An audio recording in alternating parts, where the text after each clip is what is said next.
15 minute का time है मेरे पास में। और आज का जो सब्जेक्ट है वो मेरे बहुत करीब है। छिपी हुई सत्यता।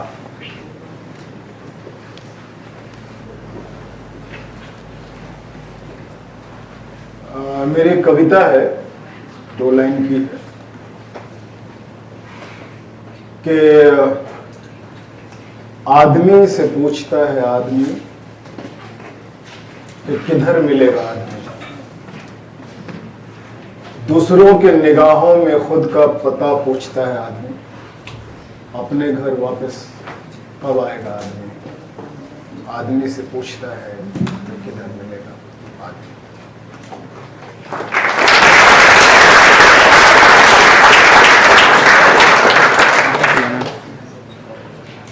यहाँ जितने लोग बैठे हैं, जितने मित्र फ्रेंड्स जितने भी बैठे हुए हैं, उन सबकी अपनी अपनी खुद की सच्चाई है,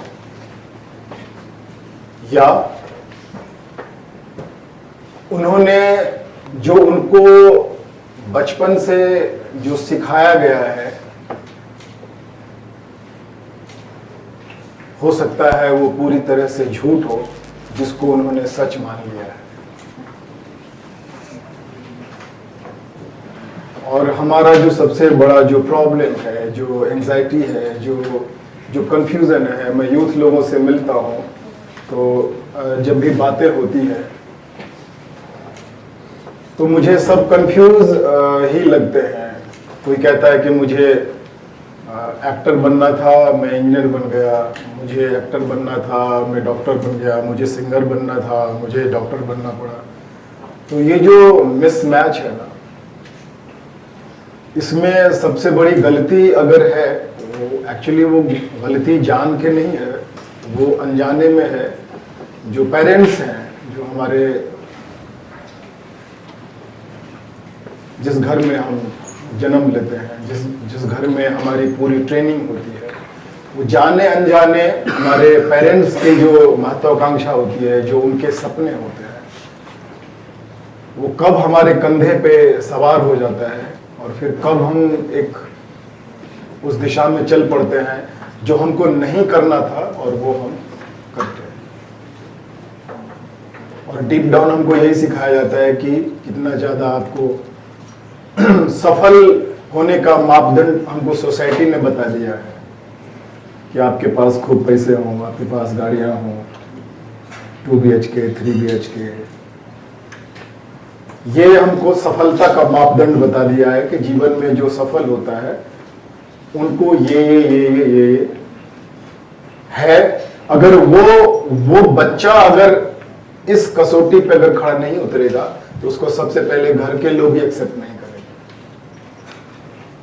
उसको सोसाइटी के लोग एक्सेप्ट नहीं करेंगे। अब जब कोई लड़का इंजीनियर बनता है या डॉक्टर बनता है या कुछ ऐसा कंपीट करता है तो उस बच्चे से ज्यादा उनके घर के लोग कॉलर खड़ा करके अपने सोसाइटी में दिखाते हैं कि हमारा बच्चा जो है वो सक्सेस है या सफल है। लेकिन उस बच्चे से कभी नहीं पूछा गया कि मतलब क्या तुम यही बनना चाहते थे। मैं जब मुंबई में था तो मैंने एक फिल्म किया था, चमेली, करीना कपूर वाले। मैं यहीं बिहार का रहने वाला हूँ, सहरसा मेरा घर है। तो घर के लोग मतलब अपने शहर के लोग मुझे फ़ोन करते थे कि हम आपको सिनेमा में देखें और ये बहुत फक्र की बात है, बहुत बड़ी बात है ये। लेकिन मुझसे, मैं जो वो इंसान हूँ, मैं जो वो आदमी हूँ, मेरी जो फीलिंग है उसकी अंडरस्टैंडिंग ना मेरे घर में, ना मेरी सोसाइटी में, ना मेरे आसपास किसी को भी नहीं है कि मैं कैसे जी रहा हूँ, एक आदमी, एक इंसान कैसे जी रहा है। तो एक कविता लिखी थी मैंने। मुझे फ़ोन करते थे लोग कि हमने आपकी फिल्म में देखी है, तो एक कविता लिखी थी मैंने कि किसी और का नंबर किसी और को मिला रहे हैं मेरे शहर के लोग, जब जिन्हें प्रेम भरी निगाहों से देखना था तब तो नफरत भरी निगाहों से देखा करते थे मेरे शहर के लोग, अब मुझे लोग समझने लगे हैं मेरे शहर के लोग।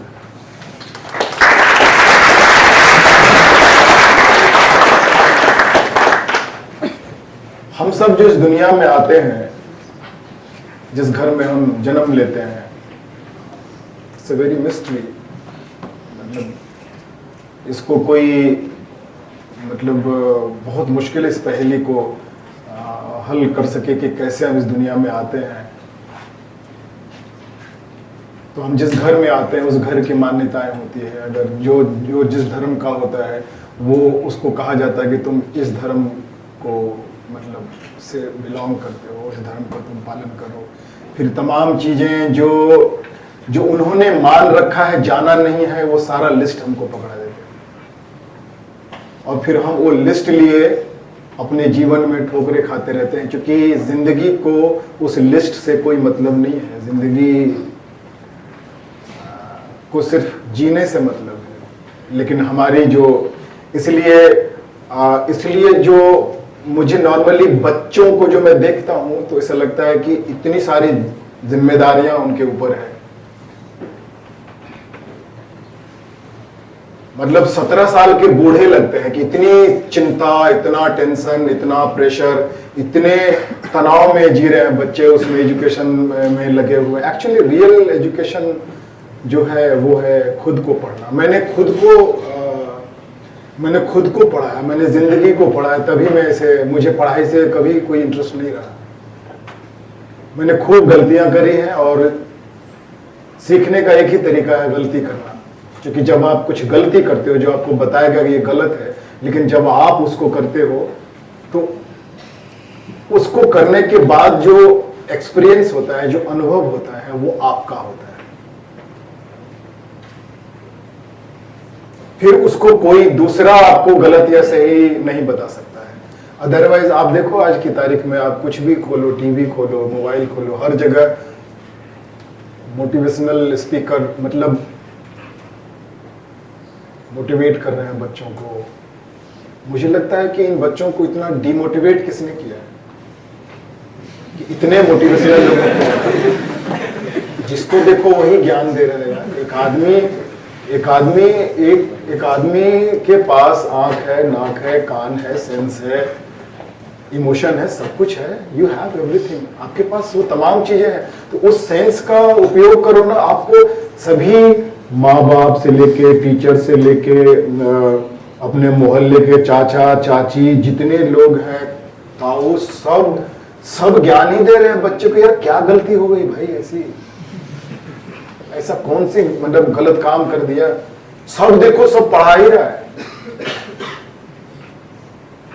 मुझे लोग मिलते हैं, कहते मैं इंजीनियर हूँ या डॉक्टर हूँ या नौकरी करता हूँ, तो मैं कहता हूँ कि रोज जाना होता है। बोले कि रोज? तो मैं बोलता हूँ यार एक ही जगह पे एक आदमी अगर रोज जाएगा तो मुझे तो उसके आदमी होने पे डाउट लगता है।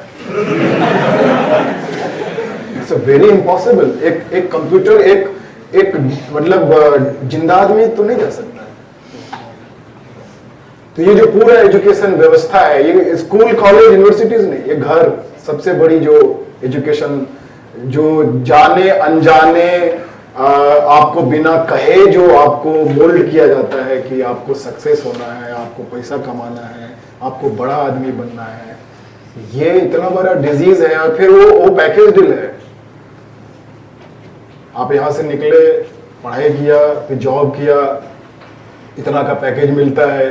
फिर आपको वो लड़कियों को भी उसे तैयार किया गया है, उसी तरह से ट्रेन किया गया है कि जो लड़का कमाता हो उसके साथ में शादी करना। यहाँ कोई प्रेम नहीं है, यहाँ बिजनेस है।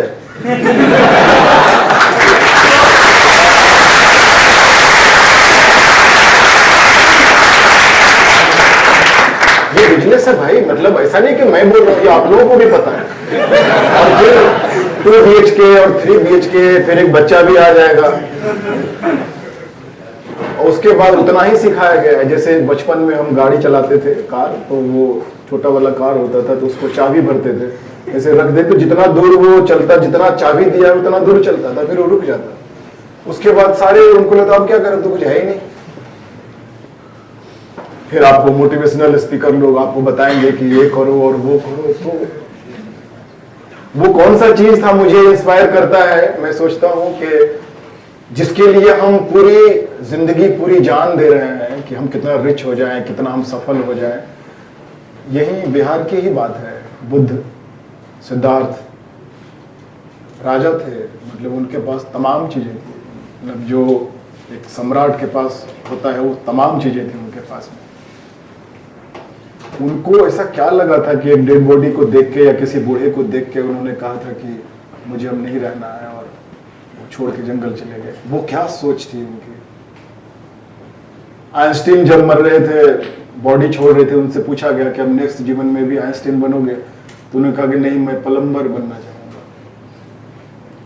आइंस्टीन बनना नहीं। वो क्या सोच है, मुझे वो इंस्पायर करता है।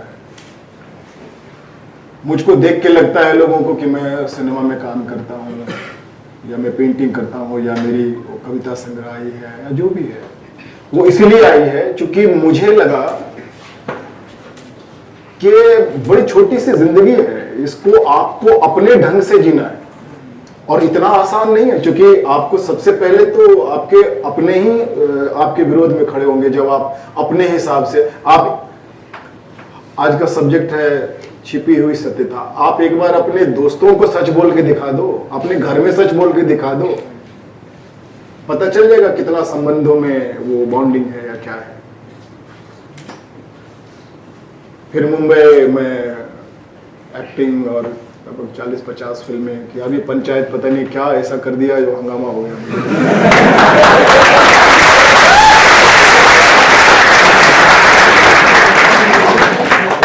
मैं NSD रेपेट्री में था, तो फिर मैं मुंबई गया, तो वहाँ मीरा नायर की फिल्म करके ही गया था दिल्ली से। तो फिर राम गोपाल वर्मा, फिर जितने भी हैं, अनुराग, गुलाल, ब्लैक फ्राइडे, जो भी उस तरह की ऑफ बीट फिल्में थी वो सब मैंने की। लेकिन मुझे डीप डाउन मुझे मज़ा नहीं आ रहा था, मतलब सब कुछ था मेरे पास में, बट मैं खो रहा था, मेरा होना खो रहा था। और मुझे लग रहा था कि मतलब मुंबई में कि सबसे बड़ी उपलब्धि है खुद को बचा लेना। एक तरफ तमाम चीज़ें थी मेरे पास में, बट एक तरफ घर के लोग भी खुश थे, सब कुछ, सब बहुत तारीफ चल रहा था, लेकिन डीप डाउन मुझे आई एम नॉट सेटिस्फाइड, मतलब इनसाइड। फिर किसी के माध्यम से मैं ध्यान मेडिटेशन में घुसा। फिर मैंने तय किया कि अब मैं अपनी जिंदगी अपने लिए जीऊंगा, और मैं स्वार्थी हो गया। और स्वार्थी बहुत सुंदर शब्द है, लेकिन वो विकृत हो गया है। स्वार्थी का मतलब होता है जो स्वयं का अर्थ समझता है, उसको हम स्वार्थी बोलते हैं।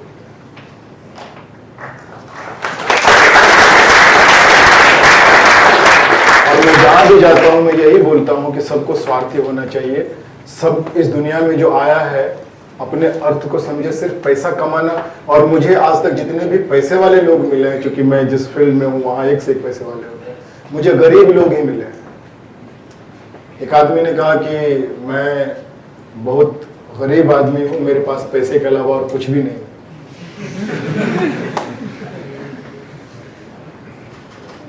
अभी मैं बैठा हुआ था रूम में, तो मित्र थे, मैंने बोला कि आप कौन है, तो बोला मैं इंजीनियर हूँ। बोले कि मैं बोला कि आप इंजीनियर कैसे हो सकते हो, आप इंजीनियरिंग सीखे होगे ना, वो एक गुण है आपका, लेकिन आप कौन हो? फिर बोला नहीं, हाँ मैं एक ह्यूमन बीइंग हूँ। हम बोले आपको पहले ह्यूमन ही बोलना चाहिए ना। हम जो करते हैं उससे अपने आप को कनेक्ट कर लेते हैं। एक डॉक्टर जिंदगी भर डॉक्टर ही बना रहता है, वो क्लिनिक में भी डॉक्टर बना रहता है, और घर में भी, अपने लॉन में भी, अपने बिस्तर पे भी वो डॉक्टर ही बन के पूरी जिंदगी निकाल देता है। एक इंजीनियर, मतलब इंजीनियर क्या, कौन हो तुम? मैं इंजीनियर हूं। अरे इंजीनियर तुम्हारा काम है यार, तुमने सीखा है, वो हुनर है, उससे तुम्हारा खर्चा पानी चलेगा। तुम किधर हो? फिर मैं मेडिटेशन, ध्यान, मुझे काफी प्रॉब्लम भी हुआ, मेरे आसपास के लोग नाराज होने लगे, लेकिन मुझे लगा कि जो नाराज है वो नाराज ही है ना, जो नाराज हो गया वो नाराज हो गया। फिर धीरे धीरे धीरे मैंने अपने ऊपर काम करना शुरू किया और मुझे अभी यूथ लोगों के पास जाके अच्छा लगता है, क्योंकि उनमें संभावना है। क्योंकि जो शादी किए और घर बसा लिए उनका तो हो गया, पता नहीं अब वो कब रिटर्न होगा, क्या होगा, वो तो ऑलमोस्ट गॉन केस। तो जो यूथ है उनको मैं यही मैसेज देता हूँ कि भाई हमारे माँ बाप हमारे लिए जी रहे हैं, हम अपने बच्चों के लिए जिएंगे, हमारा बच्चा अपने बच्चों के लिए जिएगा, तो भाई आप अपने लिए कब जियोगे? अपने लिए जीना शुरू करो, यही मेरा मैसेज है। अब बहुत अच्छा लगा यहाँ आके, आप सबको मेरा बहुत बहुत धन्यवाद।